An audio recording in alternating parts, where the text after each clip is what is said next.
بسم الله الرحمن الرحيم الحمد لله والصلاة والسلام على رسول الله أما بعد اللهم ربي يسر ولا تؤسر وتمم بالخير سبحانك لا علم لنا إلا ما علمتنا إنك أنت العليم الحكيم السلام عليكم ورحمة الله وبركاته Hürmetlik ustazlar ve qarindoshlar, bugungi tafsir dersimiz Baqara surasi 275 oyatdan 281 oyatgacha. أعوذ بالله من الشيطان الرجيم بسم الله الرحمن الرحيم الذين يأكلون الربا لا يقومون إلا كما يقوم الذي يتخبطه الشيطان من المس ذلك بأنهم قالوا إنما البيع مثل الربا وأحل الله البيع وحرم الربا فمن جاءه موعظة من ربه فانتهى فله ما سلف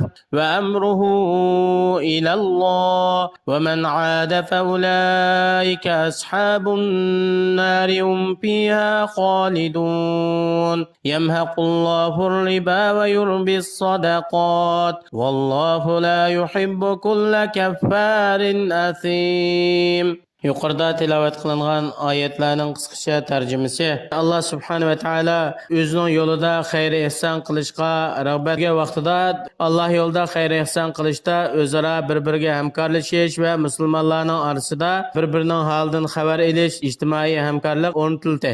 Alloh subhanahu va taolo bu hozir tilovat qilingan oyatda uning qarshisidagi jazoni muomala qilishdan cheklab shunday deydi. Dunyoda jazoni shaklda muomala qiluvchilar, ya'ni iqtisodiy muomalani jazoni shaklda qiluvchilar, bular qiyomat kuni o'zining qabrisidan xuddi jin so'qiyotgan odamdek turadi.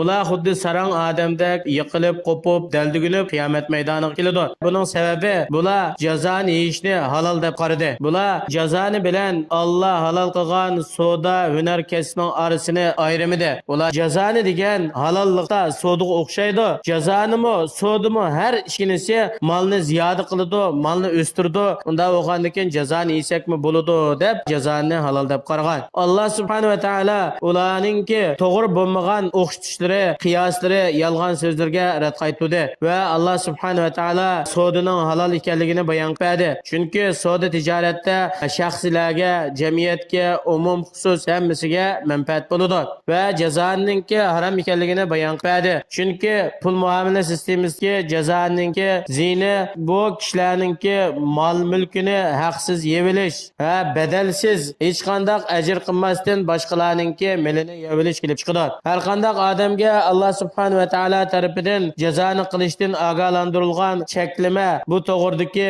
va'z nasihat kelgandan keyin bu odam ilgari qilmishlaridan yinib Allohga tavba qilib to'g'ri yo'lda mangsa, bu odamning ilgirki jazoni qilgan qilmishlariga gunoh bo'lmaydi. Ilgari bilmaslikdan qilgan ishlari kechirim qilinadi. Bu odamning keyingi ishlari Allohga topshiriladi. Agar bu odam Alloh tarafdan pul muomala sistemasida jazoni qilishninki cheklanganligi yetgandan keyin dalil paketlar bayon qilingandan keyin yana shu jazoni qo'li qilmishiga qaytib oladi ekan, bu odam uzun muddat do'zaxda jazolanishga haq bo'ladi. Uzun muddat buning qanchalik miqdorda qolganligini Alloh o'zi biladi, ammo bular mangu qolmaydi. Ammo do'zaxda mangu qolganlar kim desa, ular faqat kofirlar. Ammo la ilaha illalloh Muhammadun rasululloh deb Allohning birligiga ishongan, payg'ambarimiz sollallohu alayhi va sallamning payg'ambarligiga ishongan, ammo hayoti dunyoda gunoh ma'siyatlarni ko'p qilib Allohning g'azabiga uchragan, jazoni yegan, Alloh cheklagan harom ishlarni qilgan bunday kishilar Alloh xohlagan muddatda do'zaxda qoladi.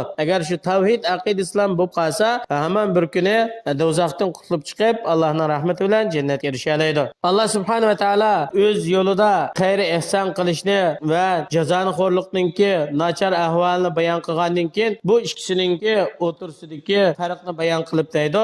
Alloh subhanahu va taolo jazoni xo'rlik va jazoni bilan kirgan mol dunyoning hammasini yo'q qiladi. Ya amaliy yo'q qiladi, o mol mulk halok bo'ladi, o't kuydi, suvda oqidi yoki quyumchiq uchraydi, shundan tugaydi. Yoki ma'nan halok bo'ladi. Ya'ni u mol dunyoninki barakati bo'lmaydi. Ammo Alloh yo'lida qilingan xayr ihson sadaqalarninki savobi ziyoda bo'ladi va hasilab oshadi. Bir yaxshilik o'zining 10 barobardan 700 barobarigacha hatto ayningda mijiq ko'payib mangdi. Alloh subhanahu va taolo sadaqa qiluvchilarning mol mulkiga barakat beradir. Alloh subhanahu va taolo gunoh ma'siyatda haddidan oshquchi, Alloh harom qilgan narsani halol deb gadankashlik qilgan kofir badbaxtlarni yaxshi ko'rmaydi.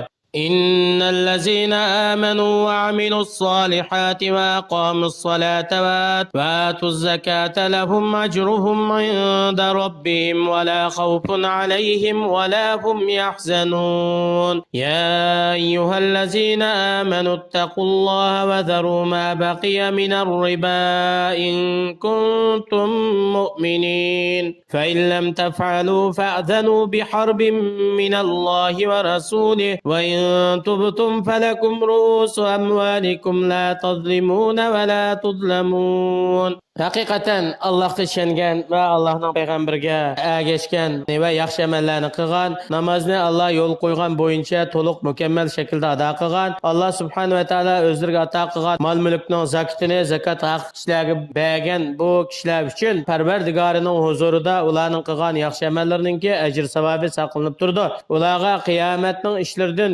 ansirash bo'lmaydi va dunyoda qo'yib qo'ygan narsalarga qayg'urish bo'lmaydi. Ey Allohga iymon etgan, Allohning payg'ambariga ergashgan mu'minlar, sizlar Allohning buyrug'iga bo'ysunish, cheklamalardan yiroq bo'lish bilan Allohdan qo'rqinglar va jazoni muomalasining qoldiqlarini kishilardan talab qilishni hamda to'xtinglar. Kishilarda ilgari qolgan jazoni muomalalar bo'lib qolsa, buni talab qilmanglar. Agar sizlar haqiqiy mu'min bo'lsanglar va Allohningki jazonidan cheklanganlik to'g'risidagi hukmliga qalbinglar bilan ishonsanglar, ilgirki jazoni muomalalarning hammasini tashlab, kishilardan jazoni qoldiqlarini talab qilmanglar. وإن كان ذو عسرة فنزرة إلى ميسرة وأن تصدقوا خير لكم إن كنتم تعلمون واتقوا يوما ترجعون فيه إلى الله ثم توفى كل نفس ما كسبت وهم لا يظلمون فإن لم تفعلوا ما أمرتم به فاعلموا واستيقنوا بحرب من الله ورسوله. Agar sizlar buyurilgan ishni qilmasanglar, shuni bilib qilinglar va shuningga ishonch qilinglarki, Alloh va Allohning rasulining tarafidan sizlarga e'lon qilgan bir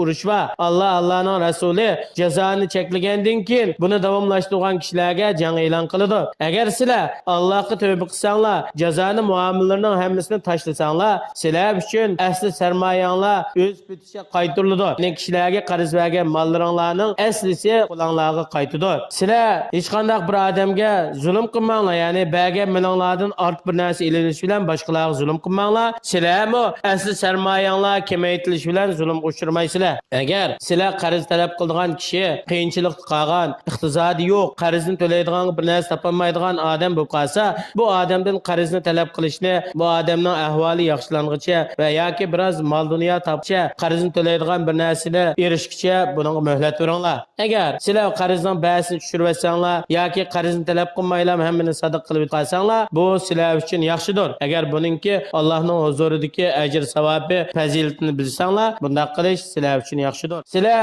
Allohning tarafiga qaytadigan kunning azobidan va Allohning huzurida turib hisob beradigan kunning azobidan qo'rqinglar. Ondan keyin bu kunda har bir jon egasiga uning dunyoda kasb qilgan yaxshilik bo'lsin, yomonlik bo'lsin, uning jazo mukofotlari to'liq mukammal berilir. Ularning qilgan yaxshiliklari kamaytirish bilan zulm qilinmaydi yoki qilgan yomonliklarini ko'paytib uningga ziyoda jazo berish bilan ular zulm qilinmaydi, azoblanmaydi. Bu yuqorqi oyatdan ilinadigan foydalar: birinchisi, jazoni ish bo'lsa eng cho'ng gunohlarning biri hisoblanadi. Shuning uchun Alloh subhanahu va taolo jazoni yeguvchilarga jang e'lon qildi va dunyoda bularni halok qilganlikqa va'da qildi. Va oxiratda ularning qilgan amallarining hammasi bekor bo'ladi. Ikkinchisi, iqtisodiy muomala ishlarida shar'iy ahkomlarni lozim tutish kerak. Shunday qilgan vaqtida qilgan ishlarimizga Alloh tarafidan barakat yog'adi va pul milimiz ko'paydi.